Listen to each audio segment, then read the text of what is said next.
Onegashimasu, bentornati ragazzi in questo nuovo episodio. Oggi un video dove vi parlo di un altro stile di karate. Siete molti infatti ogni volta a mandarmi dei messaggi a chiedere che io vi parli di altri stili di karate anche un po' meno conosciuti qui da noi.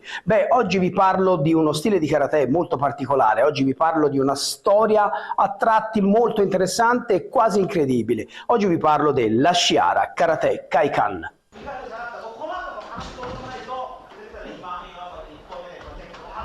Prima di iniziare con il video voglio ricordarvi di iscrivervi al canale, di lasciare un like, di condividere, ma soprattutto di lasciare un commento, perché io leggo e rispondo a tutti i vostri commenti. Inoltre ragazzi, queste azioni sono le uniche che possono far crescere il canale e darmi la possibilità di portare avanti questo progetto, di parlare delle arti marziali nel modo più serio e degno che meritano. Ma adesso andiamo al video.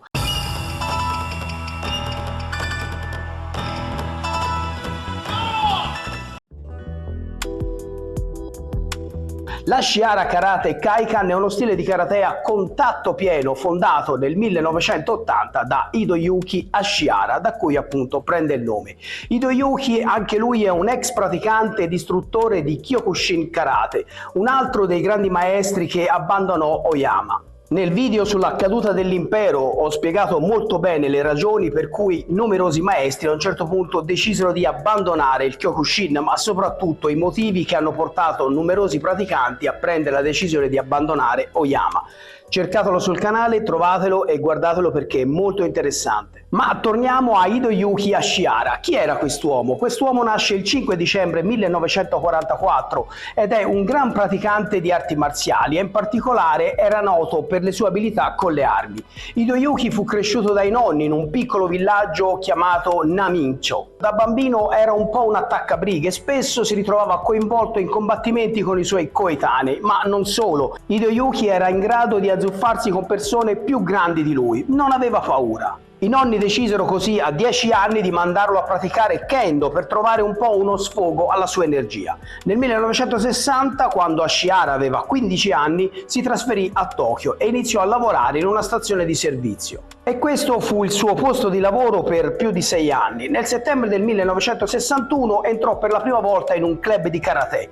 Vide i praticanti di karate allenarsi e combattere con intensità e realismo. Questa cosa gli piacque immediatamente. Il club era l'Oyama Dojo, che poi in seguito diventerà il Kyokushin Onbu Dojo, diretto da Masutatsu Oyama. Iniziò ad allenarsi regolarmente, ma a differenza degli altri studenti, lui partecipava ad ogni possibile sessione di allenamento. Sì, avete capito bene, non faceva solo l'ora a lui dedicata, ma partecipava a tutte le sessioni che la scuola faceva.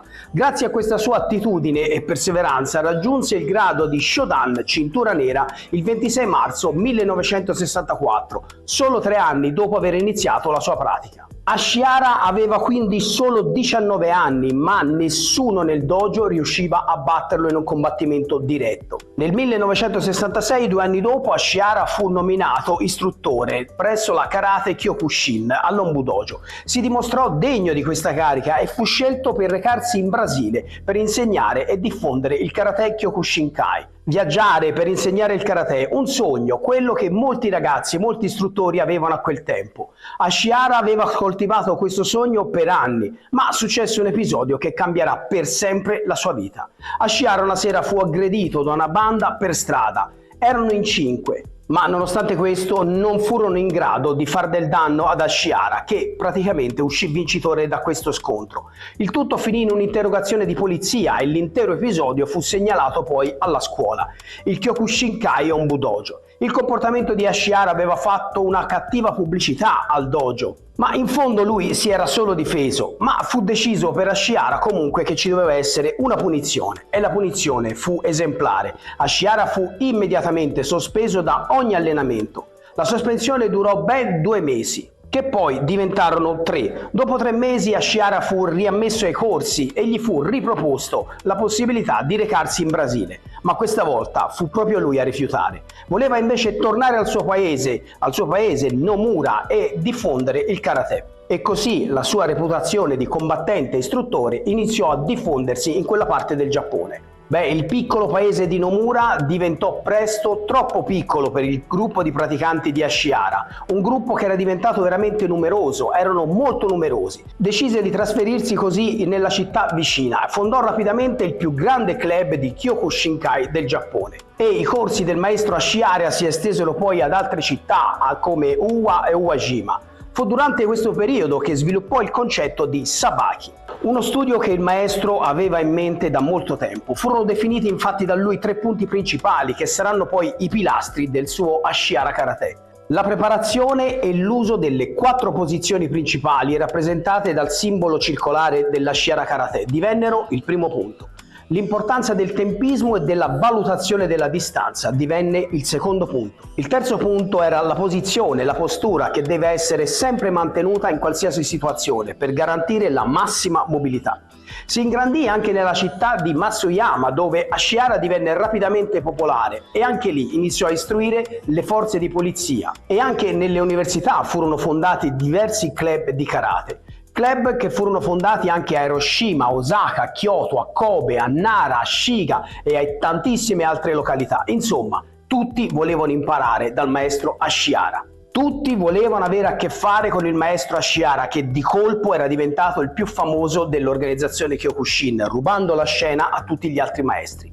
Nel marzo del 1978 iniziò la costruzione di un nuovo dojo a Matsuyama, dove poi si trasferì alla fine dell'anno. L'edificio fu completato nel 1979. A quel tempo Ashihara era ancora associato all'organizzazione Kyokushinkai Konoyama, ma gli altri maestri, come ho già detto, che insegnavano nelle zone dove avevano aperto altre scuole, iniziarono a lamentarsi. E si lamentavano di cosa? Del fatto che Ashihara prendeva per sé tutti gli allievi. In pratica si stavano lamentando che uno del loro gruppo si stava espandendo troppo, un vero controsenso, visto che doveva essere nell'interesse della scuola che lo stile avesse più scuole sul territorio e con molti studenti.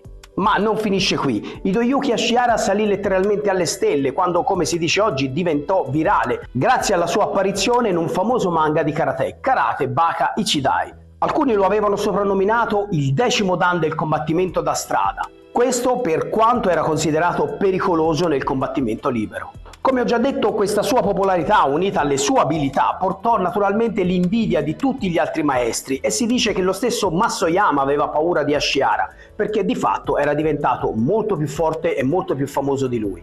Di questo argomento ne ha parlato anche il maestro giapponese Yasuke Nagano sul suo canale Karate Dojo Waku. Vi lascio in descrizione il link dove potete vedere il suo video dove parla più o meno delle stesse cose che vi sto raccontando. Ma torniamo a noi. La tremenda abilità nel karate del maestro Hiroyuki Ashihara lo rendeva in quel momento un avversario pressoché imbattibile per qualsiasi praticante della scuola Kyokushin. Tutti erano consapevoli che anche Oyama doveva ammettere che Ashihara era più forte di lui. In pratica nessuno se la sentì di sfidare Hiroyuki Ashihara in un confronto. Battendolo avrebbero dimostrato a molti studenti che il maestro Ashihara non era poi così bravo.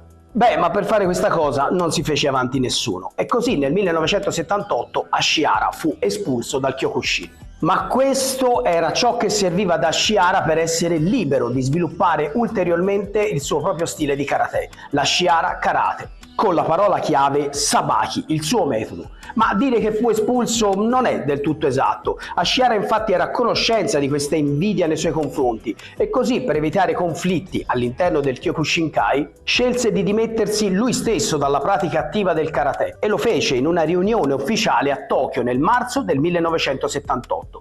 Annunciò di essere disposto a rinunciare al Kyokushin, poiché intendeva concentrarsi sulla gestione dei suoi club. I maestri però incredibilmente non accettarono le sue dimissioni, ma fu espulso dal club subito dopo, una mossa discutibile messa in atto chiaramente per poter dire di essere stati loro a cacciarlo e non poter dire che era Ashihara a scegliere di abbandonarli. Comunque questo liberò definitivamente il maestro Ashihara dalle catene e fu così che nel settembre del 1980 creò la New International Karate Organization, la Ashihara Karate Kaikan, con sede nel suo dojo di Matsuyama. Tra i suoi studenti figurano Joko Ninomiya, Kazuyushi Ishii e Makoto Yoshida, tutte persone destinate a scrivere la storia del karate moderno. Joko Ninomiya, per esempio, fu un combattente di grande successo nei tornei della All Japan e in seguito fondò l'Enshin Karate.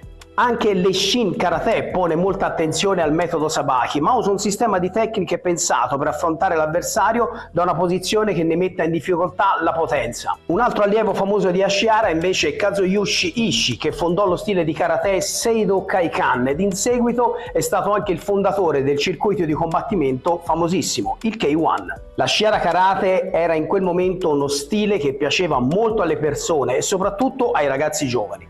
Nel karate Ashihara sono previste dei kata divisi in 5 gruppi. Sono però kata un po' diversi dai kata classici che caratterizzano la maggior parte degli stili di karate.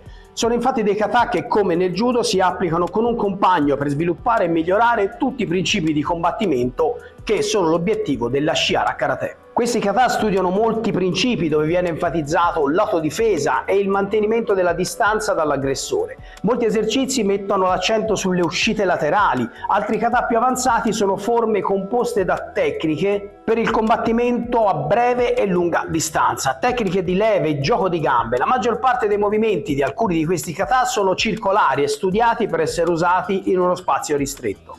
Le cinture nell'Ashihara Karate seguono un ordine cromatico differente da quello di molti stili di karate tradizionali e vanno dalla bianca, blu, gialla, verde, marrone ed infine l'ambita cintura nera.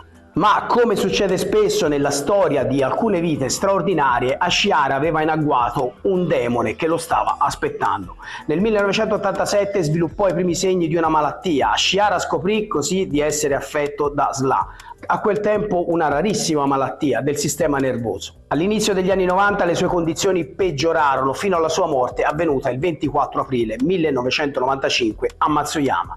Ashihara morì giovanissimo, a soli 50 anni. Un fiume di persone parteciparono al suo funerale. Saranno scritti in suo onore diversi libri che narrano la sua storia. Fu pubblicato un libro subito dopo la sua morte con la partecipazione del suo amico e maestro, che prese poi la conduzione del karate Ashihara dopo la scomparsa del maestro. E parliamo del maestro Hiroshi Harada. Il libro si intitola La parola per coloro che amano il karate. Molti grandi maestri hanno lasciato un profondo segno nella tela del karate antico e moderno. Hiroyuki Ashihara era un uomo che amava il karate ed ha donato tutto se stesso per contribuire a rendere il mondo del karate un mondo migliore. Come sempre non possiamo che dire grazie maestro per tutto quello che ha fatto per il mondo del karate. Beh ragazzi, il video finisce qui. Come sempre vi ricordo di iscrivervi al canale, lasciate like, condividete i miei video, ma soprattutto lasciatemi un commento perché io leggo e rispondo a tutti i vostri commenti. E noi ci vediamo al prossimo episodio.